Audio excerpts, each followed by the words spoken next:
Здравейте, госпожо Гарванска. Не мога да ви заснемем. Отвънка сме.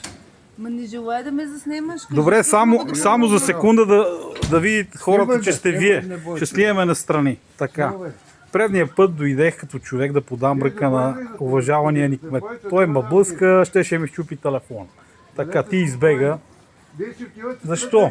Нема да се биеме, съм дошъл с мир. Значи аз също не съм дошла. Така, едно и също изречение повтаря, ще ме дава на съд, ще ме дава на прокурор. Ма това го разбрахме вече. Искам да му задам един въпрос. Гледай сега, той се крие, аз искам с него да говоря, не искам с тебе. Мен ми е жал за тебе, защото те полза за бушон. Разбираш ли му? Това жал ми е, наистина честно ти казвам. Жал ми е за тебе. Съчувствам. Добре. Защото той чрез тебе се крие. Така. Бех дошъл да му задам един въпрос. Було Нюс преди 20 дена излезе с една статия, една публикация, че за колата ми, че е изгорела. Не знам, вие сте запознати предполагам, че ми изгоре колата. Дали е случайност, дали не е случайност?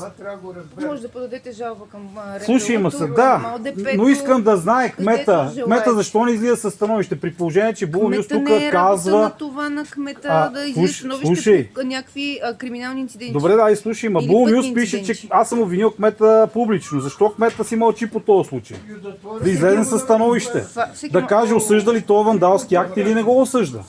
Всеки може да се изказва в социалните мрежи и в точно така. Право. Да. Аз не мога да ви спра, вие да казвате какво да ви. Ама искам кмета да дойде да каже осъжда ли този вандалски акт, запознат ли е и това е. Това е работа на полицията. Ама, не добре, е работа на кмета. Те пишат, че аз го обиждам публично. Окей, мисля, това си е... Ма полицията вече втори месец мълчи. Втори месец мълчи полицията. Питайте полицията, защо отидете да снимате полицаите? Не, теб не тъсния. Чакай, че затрих мисълта. И Було Нюс знае какво се е случило. Значи полицията не е излезна с експертиза, тия знаят какво се е случило. Чакай сега, кажи ми кога ще се срещна с него. Не знам, не мога да ви говоря. Как не знаеш, кажи ми, моля те, аз вече ми омръзнам да идвам всеки ден тук в тази община. Ще бере тядове, мъжки.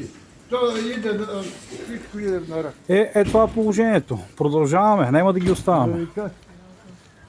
Община Враца, ето. Община Враца. Снимвай бе, що ги не снимва? Кмет на годината няколко пъти взимал наградата. Според мен трябва да я върне тази награда. Кажете си вашето мнение.